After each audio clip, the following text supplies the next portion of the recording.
राहुल बाबा फिर एक बार 40 के नीचे सिमट रहे हैं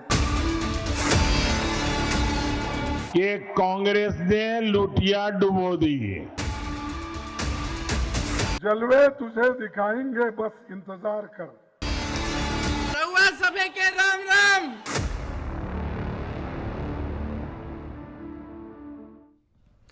नमस्कार, रण क्षेत्र देख रहे हैं आप। आपके साथ मैं हूं लावनी विनीत। रण क्षेत्र जहां पर इस वक्त अगर देखें तो सीधे तौर पर युद्ध का मैदान बन गया है चुनावी रण क्षेत्र, जहां पर भारतीय जनता पार्टी ये दावे कर रही है कि इस बार 400 पार है और दूसरी तरफ विपक्ष की तरफ सिर्फ और सिर्फ हार है। अब 40 के नीचे और 400 के ऊपर की कहानी शुरू हो चुकी है। अमित शाह ये दावा कर रहे हैं कि कांग्रेस जो सपने देख रही है वो सपने पूरे नहीं होने वाले हैं, क्योंकि राहुल बाबा तो 40 के नीचे ही रहने वाले हैं। वहीं दूसरी तरफ इंडी गठबंधन है जो स्पष्ट रूप से ये कह रहा है कि अंडर करंट को समझिए। अंडर करंट ये कह रहा है कि इस बार 400 पार नहीं, बदल जाएगी सरकार। छठे चरण का चुनाव अब संपन्न हो चुका है, यानी अब आखिरी और निर्णायक चरण की तरफ पूरा देश बढ़ जाएगा। 7वें चरण से के बाद यह तय हो जाएगा कि इस बार भारत का भविष्य किस पार्टी के हाथ में होगा। लेकिन उससे पहले की जो तस्वीरें बन रही हैं वो अपने आप में बेहद दिलचस्प कहानी कह रही हैं। 40 के नीचे या 400 के पार, आज इसी पर होंगे हम सवार, करेंगे इसी पर खुली बहस। होंगे कुछ ही देर में हमारे साथ आज के खास अतिथि, कराऊंगी उनसे आपका परिचय। लेकिन सबसे पहले आपको बता देते हैं कि किस तरीके से आज छठे दौर का जब मतदान हुआ तो मतदान के कई रंग देखने को मिले। कुछ तस्वीरों को हमने समेटने की कोशिश की है, जरा स्क्रीन पर लेकर आइए उन तस्वीरों को। आज छठे दौर का मतदान हो रहा था, 58 सीटों पर यह मतदान संपन्न हो चुका है। 5 बजे तक के जो आंकड़े आ चुके हैं उनके अनुसार कुल 57.70 यानी लगभग 58% मतदान संपन्न हुआ है। और ये तस्वीरें इस बात की गवाही दे रही हैं कि लोकतंत्र को मजबूत करने के लिए आज लोकतंत्र के इस महापर्व में हर कोई उतरा, क्या आम, क्या खास, क्या जवान, क्या बूढ़ा। खास तौर पर हमने लोकतंत्र की सबसे खूबसूरत तस्वीर उस वक्त देखी जब यहां पर कई तरीके से अलग अलग वेशभूषाओं में भी लोग पहुंचे और साथ ही साथ एक तरफ तो मतदान चल रहा था, दूसरी तरफ 7वें चरण के लिए मतदान करने के लिए और 7वें चरण के लिए प्रचार का जोर चल रहा था। मोर्चा संभाल रखा था प्रधानमंत्री नरेंद्र मोदी ने और अमित शाह ने। विपक्ष की तरफ से गरजते हुए प्रियंका गांधी और मल्लिकार्जुन खड़गे भी नजर आए। बयानों के तीर भी खूब चले और इन सब के बीच में भारतीय जनता पार्टी जो मोदी की गारंटी के साथ आगे बढ़ रही है, स्पष्ट रूप से यह बताती हुई नजर आई कि विपक्ष 40 के नीचे सिमट रहा है। अब आंकड़ों का खेल है साहब। आंकड़ों के खेल में कौन बादशाह होगा, कौन गुलाम बनेगा, ये तो समय के गर्भ में है। लेकिन इतना जरूर है कि जो तस्वीरें हमारे सामने आ रही हैं, लोकतंत्र के इस पर्व से जो तस्वीरें आ रही हैं, वो ये बता रही है कि आने वाला भविष्य बहुत कुछ लिए हुए है, अपने में बहुत कुछ समेटे हुए है। इसी पर तो करनी है आज की चर्चा। लेकिन क्योंकि मैंने अभी कहा कि बयानों के तीर खूब चले हैं, तो आइए जरा देख लेते हैं कि आज दिन भर किस तरीके से बयानों के तीर चलते रहे और फिर शुरू करते हैं आज की चर्चा। 4 जून को दूसरा क्या होगा वो भी बता देता हूं। ये कांग्रेस का शाही परिवार क्या करेगा। कांग्रेस का शाही परिवार पराजय का ठिकरा खड़गे जी के सर पर फोड़ करके वो विदेश में छुट्टियां मनाने चला जाएगा। आज जिस तरह से वो बोल रहे हैं, अफसोस की बात यह है बहनों और भाइयों कि इनकी असलियत दिखाई देने लगी है। और मैं मोदी जी को कहना चाहती हूं कि मोदी जी, आप देश के प्रधानमंत्री हैं, इतनी भी अपनी असलियत मत दिखाइए। परिवार का जो मुखिया होता है हमेशा परिवार के सदस्यों के प्रति और परिवार के सदस्यों के उनके प्रति एक आंखों की शर्म होती है, वो नहीं खोनी चाहिए। एलईडी के बल्ब, उसका जमाना चल रहा है और ये यहाँ बिहार में लालटेनियां लेकर के भी घूम रहे जी।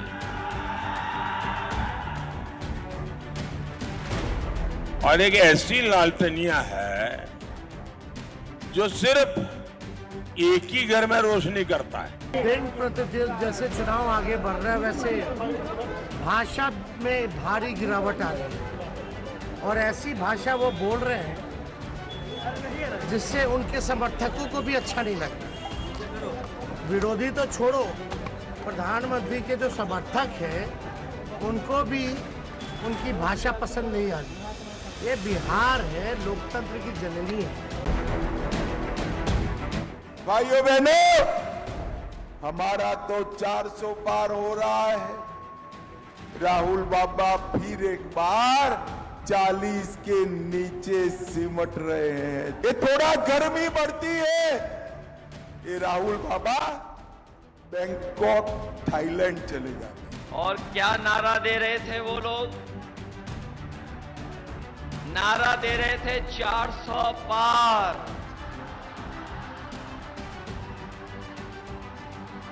जो लोग 400 पार का नारा दे रहे थे, बताओ 400 हार रहे हैं कि नहीं हार रहे हैं? तो सियासत की फितरत है, बयानों के जरिए तीर चलते हैं, लेकिन बयानों में दम तब निकलकर सामने आता है जब परिणाम सामने होते हैं। परिणामों के लिए 4 जून का इंतजार करते हैं, लेकिन उससे पहले क्योंकि बयानों के तीर चल रहे हैं तो अग्निवीर का मसला भी खूब उठा।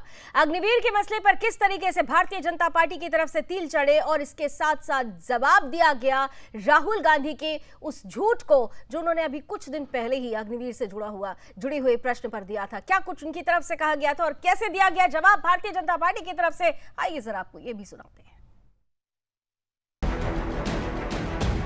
दो तरीके के शहीद बना दिए, एक जो नॉर्मल जवान है और दूसरा जिसको आज हम अग्निवीर कहते हैं।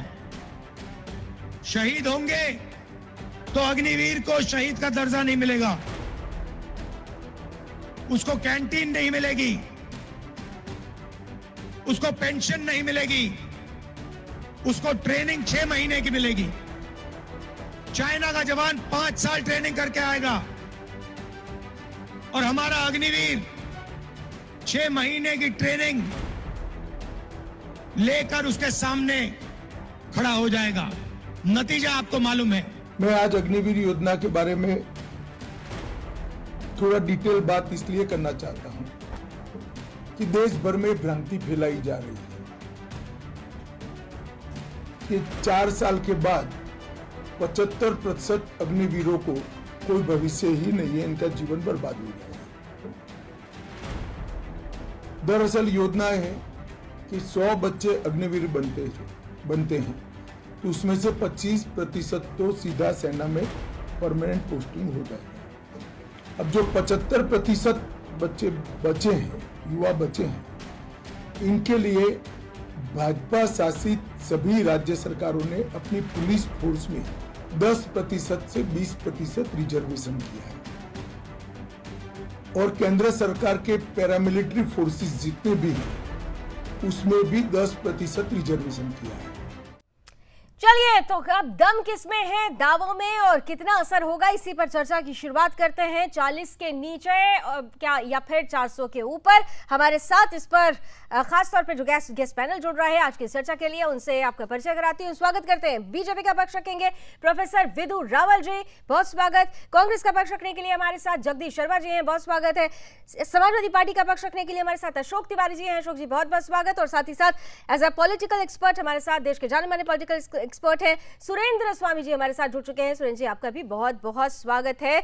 मैं शुरुआत जगदीश शर्मा जी आपसे कर लेती हूं क्योंकि सीधे और बड़ा प्रहार आज जो किया गया है, गृह मंत्री अमित शाह कह रहे हैं आप तो 40 भी सोच रहे हैं तो बहुत बड़ा सपना देख रहे हैं, वो तो 400 पार की बात कर रहे हैं। देखिए लावनी जी, गृह मंत्री तो बहुत दिन से 400 पार की बात कर रहे हैं, हम नहीं कर रहे हैं। जनता कांग्रेस को और इंडिया गठबंधन को वोट दे रही है और वो 400 पार की बात में समझ से बाहर है। ये तो वही आदमी कर सकता है जिसको सिस्टम में है करना तो पता हो कि 400 पार आ रहे हैं, 300 पार आ रहे हैं, हमें नहीं पता। लेकिन देश में जमीन पर मैं आज वोट देकर आया हूं, इनको कोई वोट नहीं दे रहा है। इनके हालात बहुत खराब है, इनकी झूठ से जनता परेशान है। हर आदमी कह रहा क्या चुन लिया हमने, अरे प्रधानमंत्री, गृह मंत्री, 400 पार 400 पार। क्यों 400 पार? क्या महंगाई कम हो गई है? क्या डीजल पेट्रोल सस्ता हो गया है? क्या नौकरियां मिल रही हैं? अग्निवीर राहुल गांधी कह तो रहे हैं उठा के फाड़ के फेंक देंगे। वीर का मतलब आप समझते हैं? जब फौज में फौजी जाता है तो अपना जीवन ये अर्पित करता है भारत को कि मैं मरूंगा भी और जीऊंगा भी यहीं। 4 साल में उल्टे भाग लेंगे, सारी फौज के राज ले आएंगे, विदेशों में जाके हैकर उठा लेंगे, क्या क्या हमारी फौज में कितना नुकसान होने वाला है इस अग्निवीर से। जगदीश जी, 2 बातों का जवाब दे दीजिए। ठीक है, मैंने आपको 40 सेकंड्स पूरा सुना। ठीक है, दो बातों का जवाब जल्दी से दे दीजिए, बाकी जवाब विदु रावल जी देंगे, बीजेपी के प्रवक्ता है। मुझे लगता है ये 400 पार की बात करके कोई बड़ा कांड करने जा रहे हैं, इसके लिए हमें अलर्ट रहना पड़ेगा। ठीक है जगदीश जी, 2 बातों का जवाब दीजिएगा। अभी आपने सबसे पहले ओपनिंग लाइन में कहा था कि जनता आपको चुन रही है, इंडी गठबंधन सरकार बनाने वाला है। पहले तो ये बता दीजिए, आपने कहा कि बीजेपी का पता नहीं कौन सा सिस्टम है कि वो 400 पार कह रहे हैं, तो आपका कौन सा सिस्टम है, किस आधार पर आप लोग कह रहे हैं कि आप जीत रहे हैं? दूसरा सवाल, आप लोग अग्निवीर पर तमाम जो प्रश्न उठा रहे हैं, ये वही देश है जिस देश ने ये देखा है कि जब सर्जिकल स्ट्राइक हुई थी तो सैनिकों पर सबसे ज्यादा और बड़ा प्रहार अगर किसी ने किया था तो कांग्रेस पार्टी ही थी साहब। ये भी देख रहे हैं ना देश। लावनी जी, आपको सब कुछ पता है, आप एक अच्छी नौकरी करिए, अच्छी पत्रकार है, पता आपको भी सब देश में चल क्या रहा है। मैं जमीन पर हूं, वोट देने गया था। आज हर आदमी तोड़ लाकर वोट देना था कि इंडिया गठबंधन को जिताना है। इनका सुपड़ा साफ है। और पूरे क्यों प्रधानमंत्री मंगलसूत्र पर आगे, क्यों आगे के ताला, राहुल गांधी ताला तोड़वा देंगे, राहुल गांधी कोर्ट का फैसला बदल देंगे। अरे अपनी गारंटी की तो बात नहीं कर रहे, अभी तो आप कह रहे थे कि 400 पार आ रहा है, आप देखिएगा कुछ गड़बड़ होने वाला है। एक तरफ आप कह रहे हैं कि इंडी गठबंधन जीत रहा है, दूसरी तरफ आपको संशय है। पहले क्लियर हो लीजिए। विदु रावल जी मुस्कुरा रहे हैं। विदु रावल जी आपके पास है। हम जनता के बीच में है और उनके माहौल को देख के बता रहे हैं, न 3 में न 13 में, लेकिन दावे 300 पार के हैं। 410 हम नहीं बता रहे, बिल्कुल भी जमीन पे टुकड़ा साफ है। 410 की बात कर रहे हैं। ठीक है सर, आगे विदु रावल जी, सुना आपने जगदीश जी को। कांग्रेस ना 3 में ना 13 में, लेकिन फिर भी कह रही है देखिए 300 पार। आप लोगों को तो उन्होंने 40 पहले ही कह दिया, 140 करोड़ की जनता 140 भी नहीं देने वाली और रहेगी। ये मुंगेरी लाल के सपने देखने आप ही बंद कर दो। 3 और 13 की बात, कांग्रेस अपने देश के साथ, अपने देश की जनता के साथ। ठीक है शर्मा साहब, प्रोफेसर विदु रावल जी जवाब दे रहे हैं आपकी बात का। कांग्रेस की स्थिति अब कॉमेडी से ट्रेजेडी की ओर बढ़ चुकी है। किस प्रकार से इनके नेता जो है उल जलूल बातें कर रहे हैं, इनको हम सुनते हैं लेकिन कोई एक सिरे से दूसरा सिरा जुड़ नहीं रहा। राहुल गांधी के सलाहकार योगेंद्र यादव ने आज ही ट्वीट करके बताया कि वर्स्ट केस सिनेरियो में भारतीय जनता पार्टी की 240 सीटें और बेस्ट केस में जो है 260-70 सीटें आने वाली है, और सहयोगियों की वर्स्ट केस में 35 और बेस्ट केस में 45 आने वाली है। यानी बड़े दिल पर पत्थर रख कर किस प्रकार से योगेंद्र यादव भी कह रहे हैं कि भारतीय जनता पार्टी 300 से अधिक सीटें जीतने वाली है। लेकिन इनकी स्थिति देखिए कैसी है, ये सब पर ब्लेम करने वाले हैं। ईवीएम भी अब खेल में आ चुका है, ईवीएम को भी बदनाम करना शुरू कर दिया और ये बयान की बातें करते हैं। इस प्रकार की भाषा आज तक देश के प्रधानमंत्री नरेंद्र मोदी जी के लिए, जो पहले गुजरात के मुख्यमंत्री थे, गुजरात के मुख्यमंत्री रहने के दौरान से लेकर आज देश के प्रधानमंत्री तक के बारे में क्या क्या शब्दों का उपयोग नहीं किया। ये प्रियंका वाड्रा कभी आज सुन रहे थे, वो भाषा की बात कह रही थी, आंख की शर्म की बात कह रही थी। ये वही है जो छोटे छोटे बच्चों के बीच में 2019 में खड़ी थी और चौकीदार चोर है के नारे लगवा रही थी। ये वही लोग हैं। अभी उसके बाद तेजस्वी जी का भी आपने पैकेज में दिखाया, लावनी जी। तेजस्वी वो है जिनके सामने दिवंगत रामविलास पासवान की धर्म पत्नी और चिराग पासवान की माताजी के बारे में गालियां दे देकर नारे लगाए गए और तेजस्वी जो है एक शब्द नहीं बोले, उल्टा मुस्कुरा गए। तो आज किस प्रकार से आज उल्टा चोर कोतवाल को डांटने की बात हो रही है। देखिए इनकी हार निश्चित है और इसी वजह से जो है ये हार से पहले की तिलमिलाहट है, बुखलाहट है। अशोक तिवारी जी, क्योंकि आप भी गठबंधन में हैं, इसीलिए आपके लिए इंडी गठबंधन में आप हैं। महत्वपूर्ण ये है कि जब कभी भी बयानों के तीर चलते हैं और मर्यादा लांघी जाती है तो वो सेल्फ गोल साबित हुआ है। आज की तारीख में अगर प्रधानमंत्री को भाषाई मर्यादा याद दिलाई जाती है तो फिर देश उस इतिहास के पन्ने को भी खोलेगा जहां पर प्रधानमंत्री की माताजी तक को नहीं बख्शा गया था। अभी भी कुछ दिन पहले कुछ ऐसी परिस्थितियां बनी, कुछ ऐसे बयान पाकिस्तान को लेकर दे दिए गए जो ये जिसमें कहा जा रहा है कि वो आप लोगों के लिए सेल्फ गोल साबित हो जाएगा। जी मैम, सबसे बड़ी चीज ये है कि जनता क्या देखती है, जनता क्या समझती है, जनता क्या निर्णय लेती है, इस पर चुनाव हो रहा है।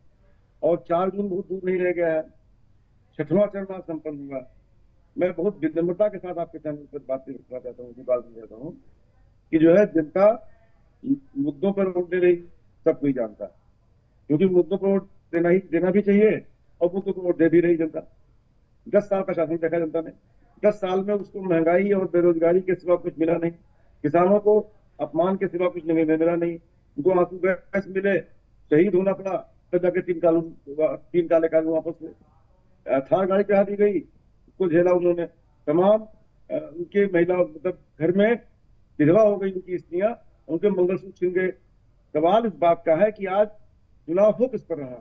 4 साल की सेना नौकरी दी गई, कोई जस्टिफाई नहीं, काउंटर आंसर दीजिएगा, पूरी कर लेंगे बात। कोई जस्टिफाई नहीं करेगा कि 75% लोग वापस कर दिए जाए, वो डिप्रेशन में चले जाए। हालात ये है कि देश इस पर वोट कर रहा है, और 6 चरण हो चुके हैं। 6 चरणों में 7-8 बार नैरेटिव बदला भाजपा ने। आपने खुद कहा कि प्रधानमंत्री जी ने मर्यादा ही बयान दिया, और इसका असर पड़ा। जनता जो वोट देने जा रही थी उनको, वो जनता वापस हो गई। नहीं, मैंने नहीं कहा, मैंने ये बोला कि जब कभी भी बयान दिए गए, वो किसी भी पार्टी की तरफ से दिए गए हो, वो सेल्फ गोल साबित हुए हैं।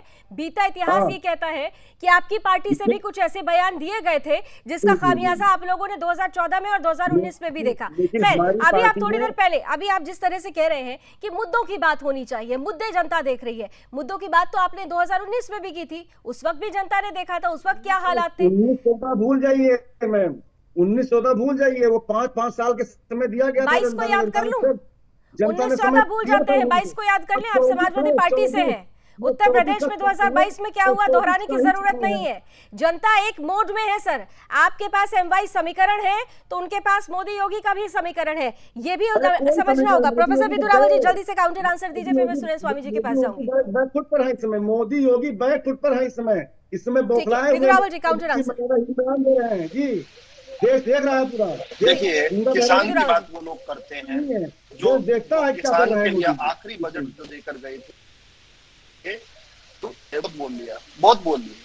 थोड़ा टोंटी पर ध्यान रखिए। देखिए, देश की बात, देश के किसान की बात वो कर रहे हैं जो कृषि कल्याण विभाग में यूपीए सरकार आखिरी बजट जो है 22,137 करोड़ का दे गई थी। अभी आखिरी बजट जो मोदी सरकार ने दिया वो 1,25,000 करोड़ के लिए किसान का, जिसने किसान के को 1,80,000 करोड़ से अधिक जो है प्रधानमंत्री सम्मान योजना के तहत जो है 6-6 हजार रुपए दिए, जिस प्रधानमंत्री जी ने MSP को लगभग दुगने और तिगने तौर पर बढ़ा दिया, उनकी बात करें। और फिर ये जवान की भी बात करने की हिमाकत करते हैं वो लोग हैं जिन्होंने सर्जिकल स्ट्राइक पर सवाल खड़े किए थे, जिन्होंने बालाकोट एयर स्ट्राइक पर सवाल खड़े किए थे। कहा था कि कुछ कौवे मरे थे, कुछ और लोग नहीं मरे। ये तो अजाज अहमद सदीक ने जो है पाकिस्तान की संसद में खड़े होकर कहा कि फरवरी का महीना था, पिंडलियां कांप रही थी।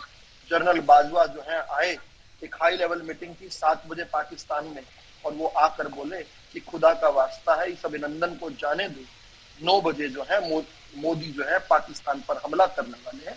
और हमने देखा किस प्रकार से अभिनंदन जो है रात के समय जो है पाकिस्तान के उच्च अधिकारियों द्वारा बड़े सम्मान से जो है वाघा बॉर्डर के तहत भारत के अंदर आती है। हमने देखा गलवान के अंदर किस प्रकार से हड्डी तोड़ पराक्रम जो है भारतीय सेना ने किया। हमने देखा कि डोकलाम के अंदर किस प्रकार भारतीय सेना ने आंख से अंगारे बचाए थे। ये वो भारतीय सेना है जिनको नेहरू जी के समय जूते भी नहीं दिए जाते थे। उस भारतीय सेना में 1 लाख जो है लाइफ सेविंग जैकेट्स जो है देश की सेना पर, देश के सैनिकों पर प्रश्न चिन्ह का तो कोई सवाल ही नहीं उठता। हम गर्व करते हैं कि हम उस देश के वासी हैं जहां पर हमारी ऐसी सेना है जो दुश्मन के गढ़ में जाकर उसकी आंख से आंख मिलाकर उसको जवाब देती है। लेकिन सवाल सबसे बड़ा परसेप्शन का हो जाता है। यहां पर जब कभी भी अग्निवीर का जिक्र आता है, विपक्ष हर बार इस परसेप्शंस को दिखाने की, बताने का प्रयास करता है कि अग्निवीर जो योजना है वो नुकसानदायक है। उस परसेप्शन को, क्या आपको लगता है कि वो परसेप्शन, क्योंकि politics is all about the perception, अगर इस परसेप्शन को विपक्ष लोगों के बीच में रखने में कामयाब हो जाता है तो क्या वो आपके लिए चुनौती नहीं है? आप इसको कैसे क्लैरिफाई करेंगे? कामयाब, लेकिन कामयाब हो नहीं रहा लावनी जी।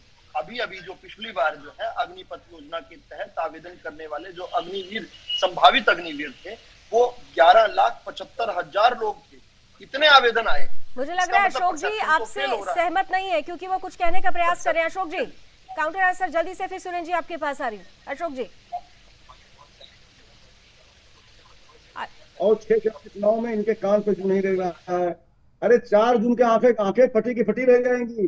जब इनको 150 सीटों से भी कम मिलेगा, 140 सीटों को तरफ जाएंगे जब ये, तब इनकी आंखें फटी की फटी रह जाएंगी, तब होश आएगा, तब फिर नए सिरे से विपक्ष में बैठेंगे और अपनी तैयारी करेंगे। यही होना बाकी है। अरे भाई, आपने अत्याचार की हद कर दिया है। आपने थार गाड़ी चढ़ा दी किसानों पर, आपने एमएसपी गारंटी नहीं दी उनको। एमएसपी गारंटी के लिए आंसू गैस झेलना पड़ा उनको जो है सड़कों पर उतरना पड़ा। आपने एमएसपी गारंटी दी हुई थी क्या? आपने अपने प्रदेश में जब सत्ता में थे तो एमएसपी गारंटी दी हुई थी क्या? आपने जब यूपीए के शासन में थे तब एमएसपी गारंटी दी हुई थी क्या? कितने पैसे आपने एमएसपी पर दिए? 3,83,000 10 साल में, और यहाँ पर 8,75,000 करोड़ से अधिक एमएसपी के तहत लोगों की फसल खरीदी जाती है। बदला ले रही है जनता, सड़कों पर निकली हुई है जनता, वोट दे रही है आपके खिलाफ। 6 चरण हो गया, आप नैरेटिव पर नैरेटिव बदल रहे हैं, आप बौखलाहट में अनाप शनाप बयान दे रहे हैं। कभी आप बौखलाहट चरम पर है, जो लोग 140 सीटों पर भी नहीं लड़ रहे हैं। जल्दी से 10 सेकंड में विदु जी आप जवाब दे दीजिए, फिर मैं सुरेश जी के पास आऊँ, क्योंकि नैरेटिव ये बड़ा पॉपुलर वर्ड हो चुका है राजनीति की दुनिया में। विदु जी 10 सेकंड। नैरेटिव जो है, नैरेटिव यही है जिन्होंने अपनी शासनकाल में एक दाना भी फसल का एमएसपी पर नहीं खरीदा, वो समाजवादी पार्टी का प्रवक्ता जो जब यूपीए के साथ जो है गठबंधन में थे 3,83,000 करोड़ रुपए का एमएसपी का भुगतान किसानों को किया जिन लोगों ने। आज हम जब आप बैठे हैं तो 11 लाख से अधिक एमएसपी का भुगतान 10 साल में पिछले 10 सालों में किसानों को हुआ है। उन पर सवाल खड़ा कर उत्कृष्ट उदाहरण है। जो लोग 140 सीटें खुद भी नहीं लड़ रहे, तो भारतीय जनता पार्टी के प्रेडिक्शन कर रहे हैं 140 सीटों। इसको देखिए, समझिए, अपनी गलती मान लीजिए। क्या दिक्कत है गलती मान लीजिए? हाँ, टूटी उठाकर ले गए थे, टूटी वापस कर दीजिए। 200 रुपए की तो है केवल टूटी चोर कम से कम तगमे से तो बाहर निकलोगे। देखिए, एक बात तो ठीक है, एक बात तो तय है, ठीक है, आप किसानों की बात कर रहे हैं, आप समाजवादी पार्टी से अशोक जी हैं, लेकिन अशोक जी आपको देखना होगा ये वही किसान हैं जिन्होंने, मैं फिर कहूंगी, 2022 की परिस्थिति में वो किसान वोटर्स थे ना। आपने देखा ना कि क्या स्थिति बनी थी। जो परिस्थितियां बनी है वो परिस्थितियों को देखते हुए तो फिर उसके बाद 2024 को भी उसी आधार में, उसी नापतोल में तोला जा रहा है। सुरेश स्वामी जी के पास पहले प्लीज मैं जाती हूँ। ठीक है सर, आप लोगों की पॉलिटिकल डिबेट चलती रहेगी, लेकिन सुरेश स्वामी जी 40 के नीचे या फिर 400 के ऊपर। ठीक है अशोक जी, ठीक है अशोक जी, आ रही हूँ, प्लीज मैं आ रही हूँ आपके पास। सुरेश स्वामी जी, 40 के नीचे या फिर 400 के ऊपर, वार इसी पर हो रहा है, क्योंकि जितनी भी राजनीतिक परिदृश्य इस वक्त आए हैं 6 चरणों के बाद, 5 चरण के बाद से ये कहा जाने लगा था। आप देखिए, बहुत सारे पॉलिटिकल पंडित हैं जो ये कह रहे हैं कि सरकार तो भारतीय जनता पार्टी की बनने वाली है। ये जो लड़ाई हो रही है वो आंकड़ों की लड़ाई हो रही है, और एक तरफ एक एनडीए है जो मोदी की गारंटी के साथ चल रहा है, दूसरी तरफ इंडी गठबंधन है जिसमें बहुत सारे पीएम फेसेस हैं, जिसमें बहुत हद तक सामंजस्य भी नहीं है, क्लैरिटी भी नहीं है, विश्वसनीयता भी नहीं है। तो फिर दावों में किसके दम ज्यादा नजर आता है आपको? लावनी जी, जहां तक 40 के नीचे रहने वाली बात है, आप याद कीजिए इंडी गठबंधन के ही अपने एक घटक दल ममता बनर्जी ने खुद ही कहा था कि कांग्रेस पार्टी 40 का आंकड़ा भी नहीं छुएगी, उससे नीचे रहेगी। तो आज ये पहली बार विषय नहीं उठा है, और उसका कारण मैं आपको बताता हूँ क्या है कि अगर कांग्रेस की आप सीटें जोड़ें कि 52 कहाँ से आई, तो केरल 17 सीटें, 8 तमिलनाडु की 25 सीटें, 8 पंजाब की 33 सीटें, ये मुख्य हैं। अब इन्हीं 33 सीटों पे अगर आप आंकड़े का हिसाब, और आसाम से इनकी सीटें आई, पंजाब में सभी लोग कह रहे हैं कि आम आदमी पार्टी से इनकी डायरेक्ट फाइट है और उसमें कांग्रेस को बहुत नुकसान होने वाला है, इनकी सीटें आएंगी नहीं वहां पर। आम आदमी पार्टी का प्रवक्ता नहीं है, अदरवाइज वो आपको बताते हैं कि वो कितनी सीट वहां से जीत रहे हैं। केरल में सबको मालूम है कि खुद राहुल गांधी को वायनाड की सीट पे मतलब टच एंड गो वाला मामला है, इधर भी हो सकता है उधर भी हो सकता है, तो इसलिए उनको 17 सीटें अब की बार वहां मिलने वाली है नहीं केरल में। ठीक है। तमिलनाडु में भी जिन सीटों पर भाजपा को आने की उम्मीदें हैं वो सब कांग्रेस वाली सीटों पे ही उनके खिलाफ लड़े वहीं पर है। आसाम में आपको स्थिति मालूम है कम हो रही है। तो अगर इस आकलन को देखते हैं जो खुद इनकी ममता दीदी ने भी बताया है, तो फिर सीटें 40 से नीचे आ सकती हैं। मैं नहीं कह रहा हूँ आ रही हैं, मतलब प्रोबेबिलिटी जब हम देखते हैं तो उसमें संभावना है कि पंजाब से इनकी सीटें घटेंगी, इनकी केरल से सीटें घटेंगी और इनकी आसाम से सीटें घटेंगी। क्या आप इसका तो कारण इसीलिए- मुख्य रूप से ये मानते हैं कि जिस तरीके से आपने पंजाब का जिक्र किया, क्या आप मानते हैं कि चाहे दिल्ली हो, पंजाब हो, जहां पर खास तौर से आम आदमी पार्टी ने अपनी प्रेजेंस दिखाई, क्या वहां पे उनकी प्रेजेंस की वजह से कांग्रेस को नुकसान होगा? वो सीट काटने वाली परिस्थिति आपस में ही तो नहीं बन जाएगी? का ही देखिए, पंजाब में तो अभी आप पार्टी का ही जोर है। यही कहा जा रहा है कि आम आदमी पार्टी कांग्रेस को वहां रिप्लेस करेगी। विधानसभा में कर ही दिया है, अब लोकसभा में भी रिप्लेस कर देगी। और केरल में तो खुलेआम युद्ध हुआ था उस समय, जब चुनाव के समय, चूंकि वो इनिशियल पीरियड में वोटिंग हो गई तो याद नहीं है किस तरह के राहुल गांधी और चीफ मिनिस्टर को लेके, वो तो चीफ मिनिस्टर को बीजेपी का एजेंट बताने लग गए थे। तो इसलिए एक संभावना है। अब आते हैं हम 400 पार पे। जो 400 पार का नारा है, अगर आप 2019 के चुनाव के बाद एनडीए प्लस को अगर आप आंकड़ों को जोड़ें तो वो करीब करीब 400 हो जाता है, क्योंकि उसमें आप बीजेडी, जो जगमोहन की वाईएसआरसीपी पार्टी है और बीआरएस जिन्होंने लगातार समर्थन दे रहे हैं, तो वो करीब करीब 390 हो जाते हैं, तो करीब करीब 400 हैं। तो अगर 400 पार की बात हो रही है तो उसमें यह है कि अगर इनके एनडीए गठबंधन के दूसरे प्लस मतलब मैं खाली एनडीए की बात नहीं कह रहा हूं, जो एनडीए प्लस की बात हो रही है तो वो 400 पार हो सकती है। ठीक है, ठीक। तो जो इंडिया जी ठीक है। जगदीश जी, कैलकुलेशन आपने समझ लिया, और ये कैलकुलेशन किसी पॉलिटिकल पार्टी ने नहीं बताया है, किसी पॉलिटिकल पार्टी के मेंबर ने नहीं बताया है, वो पॉलिटिकल एक्सपर्ट बता रहे हैं।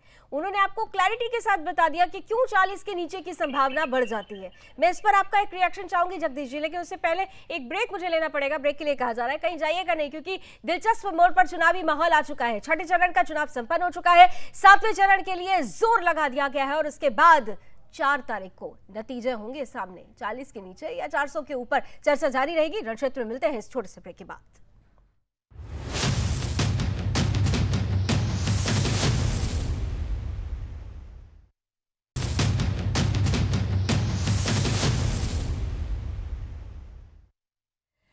तो जारी है रणक्षेत्र। बात हो रही है कि कौन इस बार 40 के नीचे रहेगा और कौन 400 के ऊपर जाने वाला है। लोकसभा चुनाव को लेकर छठे चरण का चुनाव है वो खत्म हो चुका है। इन सब के बीच 7वें चरण के लिए प्रचार का जोर चल रहा है, चर्चा भी जारी है। लेकिन इस वक्त एक बड़ी खबर आ रही है, सीधे रुक कर लेते हैं ब्रेकिंग का। ब्रेकिंग न्यूज ये कह रही है कि 5 बजे तक कुल 57.70% मतदान संपन्न हुआ है। ये बड़ी खबर है, 5 बजे तक के आंकड़े आ चुके हैं। दिल्ली की अगर बात की जाए, सभी 700 सीटों पर आज मतदान संपन्न हो चुका है। 5 बजे तक के आंकड़े 53.73% रहे। हरियाणा की बात की जाए तो यहां पर 5 बजे तक 55.93% वोटिंग संपन्न हुई। वहीं जम्मू कश्मीर में अनंतनाग में वोटिंग हो रही थी, जहां पर रिकॉर्ड टूटा है। 51.35% वोटिंग रेट दर्ज किया गया है। उत्तर प्रदेश की 14 सीटों पर वोट दर्ज किए गए। आज मतदान 5 बजे तक 52.02% रहा। बिहार में अगर बात की जाए तो 5 बजे तक के आंकड़े 45.24% यहां पर वोटिंग दर्ज की गई है। झारखंड में 61.41, झारखंड ने हमेशा से शुरू से ही देखिए झारखंड में मतदान का जो प्रतिशत है वो बढ़ा हुआ नजर आया है। ओडिशा में 5 बजे तक 59.60 और बंगाल में 5 बजे तक 77.99% मतदान दर्ज किया गया है। कुल मिलाकर अगर ऑल एंड ऑल देखें तो 5 बजे तक कुल 57% मतदान संपन्न हुआ है। फाइनल आंकड़े 7 बजे तक सामने आएंगे, लेकिन 5 बजे तक के ये आंकड़े बताते हैं कि मतदान आज, जिसे महादान कहा जाता है, जनता ने उदासीनता नहीं दिखाई है और बीते चरण की तुलना में ये एवरेज अच्छा और बेहतर प्रदर्शन कहा जा सकता है। इन सब के बीच आइए फिर से चलते हैं वापस अपने मेहमानों के पास, अतिथियों के पास। ब्रेक से पहले जगदीश जी, आंकड़ों का जो गणित है आपको सुरेंद्र स्वामी जी ने समझाया था, लग रहा है आपको जो बातें वो कह रहे हैं आप उनसे सहमत हैं? क्या वजह है कि 40 के नीचे कहा जा रहा है? उन्होंने पूरी वजह आपको बता दी। देखिए लावनी मैडम, सुरेंद्र स्वामी जी बुजुर्ग आदमी है, मैं उनका सम्मान करता हूँ। वो एसी में बैठ के सर्वे करते हैं। वो ये नहीं बोले एक बार भी कि मोदी की गारंटी का क्या हुआ, महंगाई डीजल पे क्या हुआ, नौकरी का क्या हुआ, बेरोजगार का क्या हुआ, व्यापार का क्या हुआ, किसान मर रहे, उस पर उन्होंने एक बार चर्चा नहीं करी। ये सोच रहे कि सब अंधे हो गए भारत के लोग, सब मोदी को वोट दे देंगे। कहीं ना कहीं मैं समझता हूँ जिन्होंने इतना जिताया आपकी वो बुरी तरह से हरा रहे हैं, इनका सुपड़ा साफ कर रहे हैं। आप दिल्ली में अगर रहते हैं, दिल्ली में वोट डालिए तो जाके देख लीजिए, 2 इनाम थे, केजरीवाल और कांग्रेस पार्टी, तीसरे का कहीं जिक्र नहीं था। वोट तो देश की जनता देगी ना। देश की जनता ठगी जा रही है। मोदी जी झूठ पे झूठ बोल रहे हैं। देश की अमित जनता शाह जी को 400 कितना पार की बढ़िया बात आप लोगों ने ठगा कि वो आम आदमी पार्टी बात कर रहे हैं। वो आम आदमी पार्टी जो पानी पी पी कर कांग्रेस को कोस रही थी, आप दिल्ली में आज उनके साथ ही खड़े हुए हैं। देश की जनता तो ये भी देख रही है ना। जगदीश जी भाषण मत दीजिए, भाषण मत दीजिए, सवाल सुन लीजिए मेरा। भाषण देने के लिए मंच नहीं है ना। बात बहस आप अगर अपनी बात रख रहे हैं जहां पर आप अगर आपको लगता है कि जनता को भारतीय जनता पार्टी धोखा दे रही है तो उसके लिए प्रोफेसर विधु रावल जी बैठे हुए जवाब देंगे। मेरी बात का जवाब दीजिए, मेरी बात का जवाब दीजिए। देश की जनता वोट देगी। जगदीश शर्मा जी मेरी बात का जवाब दीजिए, मेरी बात का जवाब दीजिए। जनता को आपने ठगा नहीं है तो फिर क्या जरूरत पड़ गई कि आम आदमी पार्टी के साथ आपने यहाँ गठबंधन किया? पानी पी पी कर कोसा करते थे आप लोग एक दूसरे को। आम आदमी पार्टी अरविंद केजरीवाल अपनी बच्चों तक की कसम खा चुके थे लेकिन साथ में आ गए। ये जो गठबंधन है, ये विश्वसनीयता कहाँ है? जनता क्या इस विश्वसनीयता को नहीं देख रही है, समझ रही है? लावनी जी, मामला देश को बचाने का आ गया है। देश बिक रहा है, रेल बिक रही है, बेल बिक रहा है, बिजली बिक रही है, रोड बिक रहे हैं, सड़क बिक रही है। सारा पैसा वो शादी हो रही रिलायंस में जा रहा है, 1000 करोड़ रुपया। किसान मारे जा रहे हैं, तरस रहे हैं बच्चे खाने के लिए, पढ़ाई नहीं, शिक्षा हो रही है। रोज कहते हैं 5 लाख की गारंटी, हॉस्पिटल में जाओ आपको चलिए मेरे साथ एम्स में, एडमिशन भी नहीं मिलता, किसी को भर्ती नहीं होती। जगदीश शर्मा जी को लगता है कि बिके हुए देश के नागरिक जनता आ गई है। बड़ी शर्म की बात। दरअसल ये बिकी हुई कांग्रेस पार्टी के कार्यकर्ता है। कोई बिकी हुई कांग्रेस पार्टी जो 2009 में सत्ता के दौरान जिसके अध्यक्ष और उपाध्यक्ष सोनिया गांधी और राहुल गांधी अमेरिका चीन के अंदर जाकर एमओयू साइन करके एक सेकंड विधु जी, ठीक है जगदीश जी, चलिए ठीक है, मान लिया मैंने। लेकिन मुझे बताइए कांग्रेस को कितने आ रहे हैं नंबर्स? आप लोग तो सर्वे करवा रहे हैं ना, आपने भी सर्वे करवा, बताइए कितने नंबर? इंडिया गठबंधन का माहौल 300 पार से ज्यादा बन रहा है। कांग्रेस को कितना मिल रहा है? मैंने कांग्रेस की बात की, आप कांग्रेस का पक्ष रख रहे हैं ना, कांग्रेस बताइए ना। कांग्रेस पार्टी सभी सीटों पर, अमेठी रायबरेली में था, जयल शर्मा भी जीत रहे हैं, राहुल गांधी भी जीत रहे हैं, बागपत में था सुरेंद्र पाल जीत रहे हैं। भाई साहब कितनी सीटें या कह नहीं पा रहे हैं कि कितनी सीटों पर है, क्योंकि आप तो उतनी सीटों पर लड़ भी नहीं रहे हैं जिस पर से आप सरकार बनाने का दम रखते हैं। सारी जीत रहे हैं, जितनी सीटों पर लड़े कांग्रेस सब जीत रहे हैं। इस बात को समझ लीजिए। देश की जनता मोदी को नहीं, राहुल की न्याय यात्रा को वोट दे रही है। राहुल गांधी को प्रधानमंत्री बना रहे हैं। अशोक जी, आप झूठ फैलाना बंद करें। राहुल गांधी प्रधानमंत्री बन रहे हैं तो स्वीकार कर लेगी सपा। बन रहे हैं, राहुल गांधी प्रधानमंत्री बन रहे हैं, भविष्यवाणी कर दी जगदीश शर्मा जी ने। अशोक तिवारी जी जल्दी से जवाब दे दीजिए, फिर विधु जी मैं आ रही हूँ आपके पास, दोनों का जवाब एक साथ दीजिएगा। नहीं, शर्मा जी ने ऐसी बात नहीं कही। अभी हमने सुना शर्मा जी ने कोई ऐसी बात नहीं कही है। हमारे यहाँ प्रधानमंत्री का चेहरा तय हो जाएगा चुनाव के बाद। इंडिया गठबंधन का चुनाव हो जाएगा जब, और सत्ता में हम आने जा ही रहे हैं। 4 जून के बाद आप देख लीजिएगा, स्पष्ट हो जाएगी। नहीं तो मैं तो आपसे पूछ रही हूँ ना कि अगर राहुल गांधी को प्रोजेक्ट किया जाएगा तो समाजवादी पार्टी स्वीकार कर लेगी ना? देखिए ऐसा है, हमारा ये विषय नहीं है इस समय विषय है चुनाव जीतना। चुनाव जीतने के बाद से आप लोगों के साथ कोई क्लैरिटी नहीं है, कोई क्लैरिटी नहीं। यही तो मैं बताने का प्रयास कर रही हूँ कि इंडी गठबंधन की क्लैरिटी नहीं है। यहाँ पर मैनिफेस्टो भी एक नहीं अनेक हो जाते हैं, यहाँ पर चेहरे भी एक नहीं अनेक है। तो किस दम पर आप कह रहे हैं कि भारतीय जनता पार्टी हार रही है या 400 पार के नहीं जा रही है या 140 पर समेट जा रही है? आधार भी तो होना चाहिए ना, एक मजबूत आधार आप लोग प्रस्तुत नहीं कर पा रहे। 2 मिनट सुनेंगे तो समझ में हाँ, दिया मैंने सब सर आपको दिया। 2 मिनट तो नहीं दे पाऊंगी लेकिन 30 सेकंड अनइंटरप्टेड दिया। 30 सेकंड सुन लीजिए। हाँ बताइए सर। 6 चरण के चुनाव संपन्न हो गए हैं। हाँ। आखिरी चरण बाकी है। अब किसी के कहने सुनने से कोई बहुत बड़ा फर्क नहीं पड़ने वाला है। खाली 1 चरण का चुनाव है, सब वोट बंद हो चुका है। ठीक है, सवाल इस बात का है, सारे मीडिया हाउस समझ रहे हैं, सारे मीडिया हाउस इंक्लूडिंग यू, आप भी समझ रही हैं। मीडिया हाउस बहुत बुद्धिमान होता है, वो समझ गया है कि चुनाव कहाँ जा रहा है, चुनाव किस तरह जा रहा है, किस तरह करवट लिया है। इसलिए 4 जून को सब नतीजे आ जाएंगे। और भाजपा की हालत पतली है। जल्दी से आंसर दे दीजिए। ठीक है, ओपनिंग स्टेटमेंट में ही मैंने बता दिया। देखिए ये बात भाजपा को जीते जा रहे हैं। ठीक है अशोक जी, 30 सेकंड्स बैकअप प्लीज सर। ठीक है, जल्दी से काउंटर आंसर बीजेपी का फिर सबब करते हैं। जल्दी से विधु रावल जी काउंटर आंसर।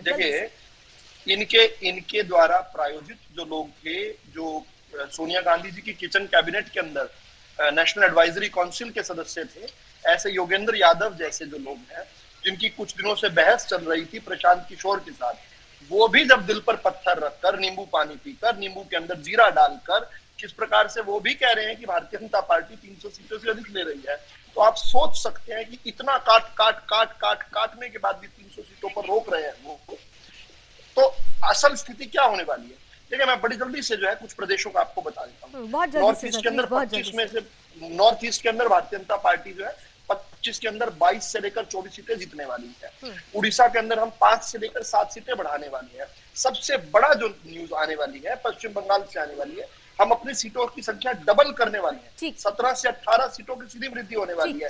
तमिलनाडु के अंदर डबल डिजिट का हम वोट शेयर देकर, ठीक है, यही गणित सुरेंद्र स्वामी जी, इसी गणित पर हम लोग लगातार बात कर रहे थे क्या, क्योंकि अगर हम उत्तर भारत की बात करते हैं तो Bharatiya Janata party saturation point पर है। हालांकि यहाँ पर परिस्थिति इस तरह की है कि कड़ी टक्कर विपक्ष दे रहा है, लेकिन दक्षिण की तरफ अगर चले जाते हैं तो भारतीय जनता पार्टी वहां से एक एज लेती हुई नजर आती है और यही वजह है कि आंकड़े बढ़ सकते हैं। जल्दी से sharp comment sir Surendra Swami ji. मेरा ये कहना है कि चूंकि ऑलरेडी राजस्थान, हरियाणा और बिहार और महाराष्ट्र यहाँ पर ऑलरेडी पीक पर थे, तो वहाँ पर कुछ लॉस होने की चांसेस हैं। ऐसा नहीं कह सकते, हम जीत भी सकते हैं, नहीं भी जीत सकते हैं। तो ये कहना कि भाई जो 2019 में रिजल्ट था राजस्थान, हरियाणा, बिहार और महाराष्ट्र का, वो रहेगा, रह भी सकता है, नहीं भी रह सकता है, क्योंकि वहाँ बहुत ज्यादा क्लैरिटी। लेकिन उड़ीसा में, आसाम में, आंध्र प्रदेश में और तेलंगाना में जो गेन होगा इनको, उस गेन से वो ऑफसेट हो जाएगा। और ऐसा हमारा यहाँ पर एक अनुमान यही है कि दक्षिण का द्वार भारतीय जनता पार्टी के लिए इस बार करेगा 400 पार। हालांकि 4 जून का इंतजार हम सभी कर लेते हैं। Thank you so much gentleman, आप सभी हमारे साथ जुड़े, आपने अपनी अपनी मन की बात कही। मुलाकात होती रहेगी, चुनावों का दौर है, अभी तो 7वें चरण का जोर बाकी है और इसके बाद 4 जून को जो तस्वीर आएगी वो स्पष्ट रूप से कहेगी कि 40 के नीचे या 400 के ऊपर। एक बार फिर से बहुत बहुत धन्यवाद। रण क्षेत्र में आज बस इतना ही। देश और दुनिया की तमाम खबरों के लिए आप जुड़े रहिए सुदर्शन न्यूज के साथ। जय हिंद। राहुल बाबा फिर एक बार 40 के नीचे सिमट रहे हैं। ये कांग्रेस ने लुटिया डुबो दी। जलवे तुझे दिखाएंगे, बस इंतजार कर। रउआ सभे के राम राम।